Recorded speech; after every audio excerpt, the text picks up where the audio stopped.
So one way to sort of remind ourselves of this is to look at an IPA chart. Now you can get a printed version if you have a textbook. It'll often have a linguistics textbook. Textbook will often have an IPA chart in the beginning or at the end to illustrate. But we're online here, so I'm going to show you an online chart. So let's have a look at this. This is on the website of the International Phonetic Association, and here's it's divided into sections. There's the pulmonic consonants, lots of characters there. The top row starts with some characters P, B, T, and D that we're used to. Then there's a T with a funny tail on it, a D with a funny tail on it, the letter C, a funny J with no dot but with a bar, and so on. And then if we scroll down, we have some other consonants. Some of them have some really wacky characters. Some of them have just slightly funny bits on normal characters. Some of them have little apostrophe. The vowels, we have 5 vowel characters. That gets extended in various ways to cover all the vowels of the IPA, and so on and so on. A lot of diacritics and whatnot. So lots of characters.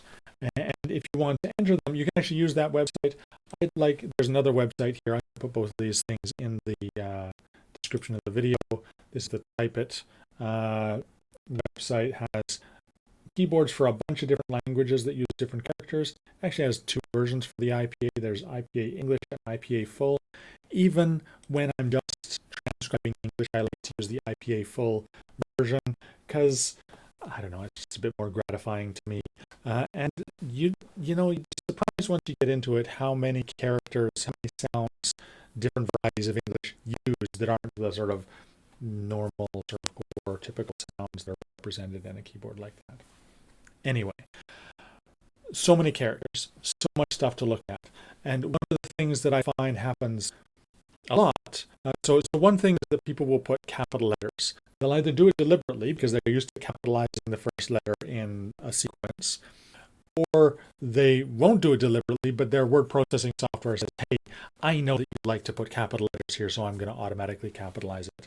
Whether it's automatic or you're doing it yourself, you need to figure out how not to do it, because capital letters aren't part of the IPA, except, and I'm gonna call up from the IPA chart.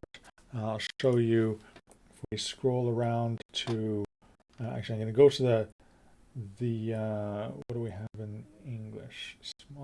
Small capital I, that's the one that we use here. So this is a small capital I that's used in the IPA to represent the I sound, which is a vowel that we have in English. Now, I can type that here. This is arranged alphabetically, so all the sort of A-like characters, all the B-like characters. So there's a small capital I there, and I click on it, and it shows up here. If I put a regular lowercase I next to it, let's make this even bigger so you can see it more easily.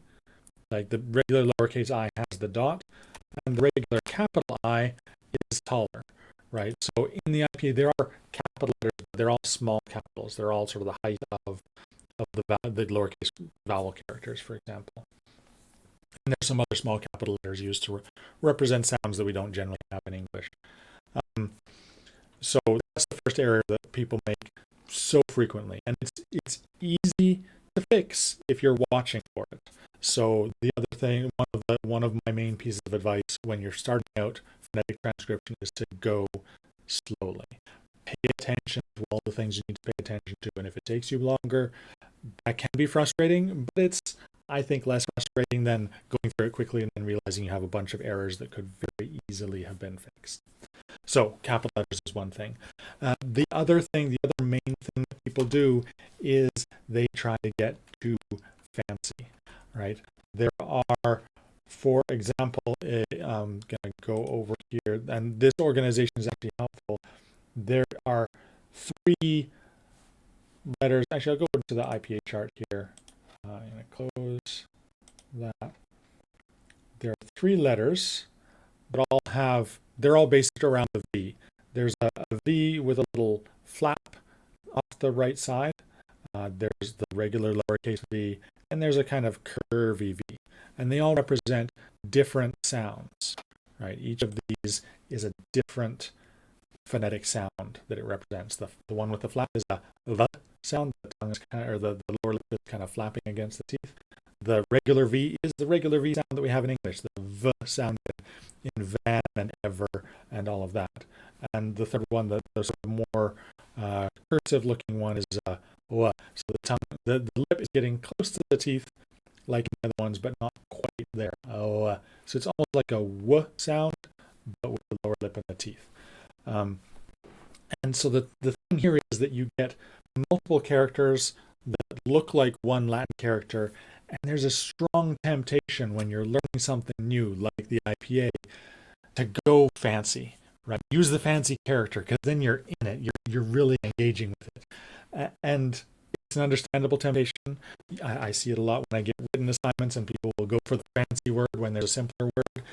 And almost always going fancy to make it seem smart is almost always a bad idea, right? Because if you don't actually understand what you're doing, you just look like someone who's gratuitously using a fancy character.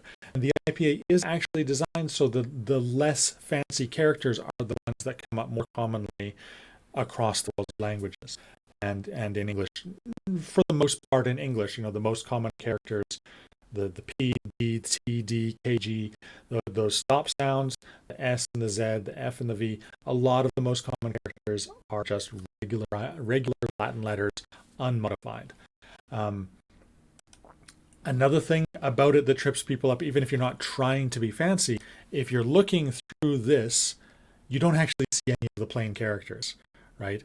It's the script A and the AE digraph and the upside down A and script A with a thing over top. The B from Greek, the modified Greek beta, a B with a hook over the top, a small capital B, but not the regular one. Because in order to get the regular ones, all I have to do is get my cursor there and click on my keyboard to get the regular character.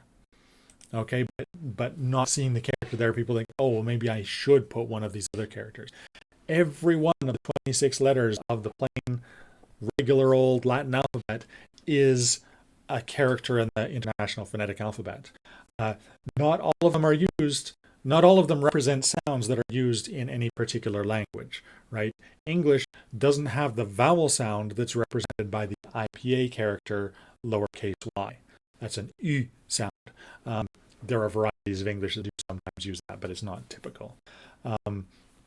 The lowercase c represents a consonant ch that we don't use in English generally, and so on. There's 4 or 5 of them.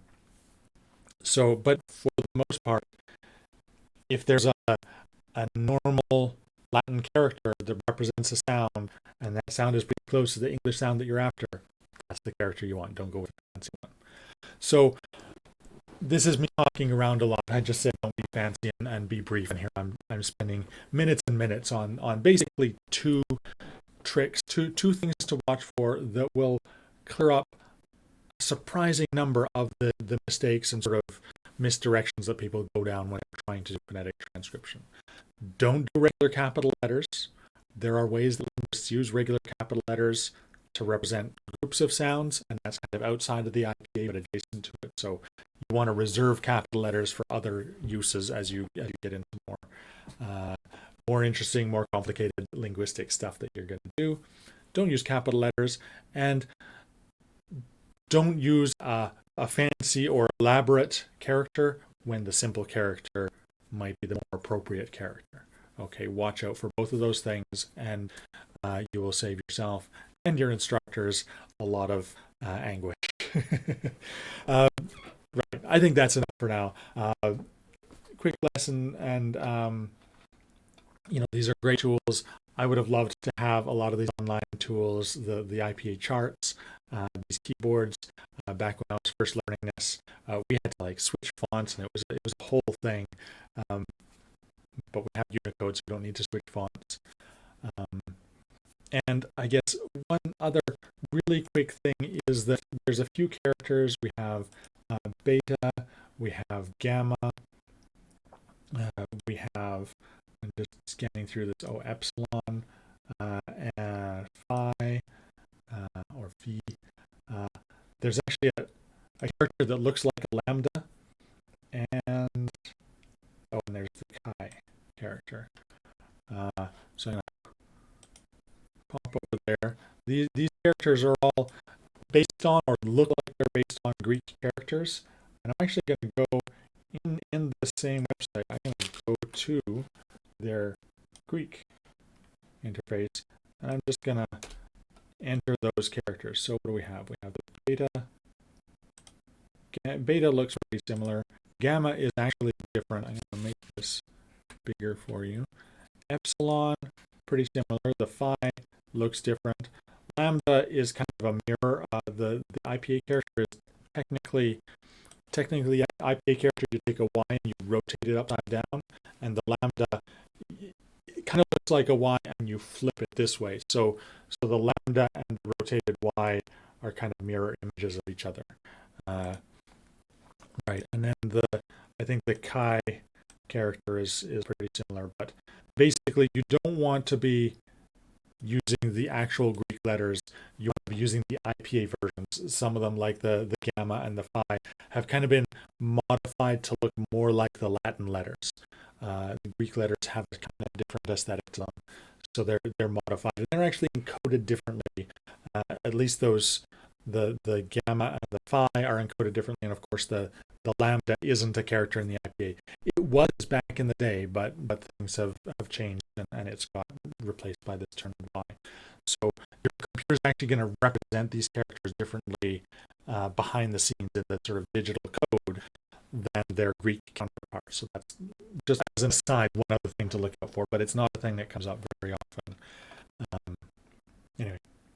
Okay, so there's a quick summary of ultimately 3 different things to watch out for in the use of IPA for beginners and people who are experienced but maybe haven't thought about it in a while.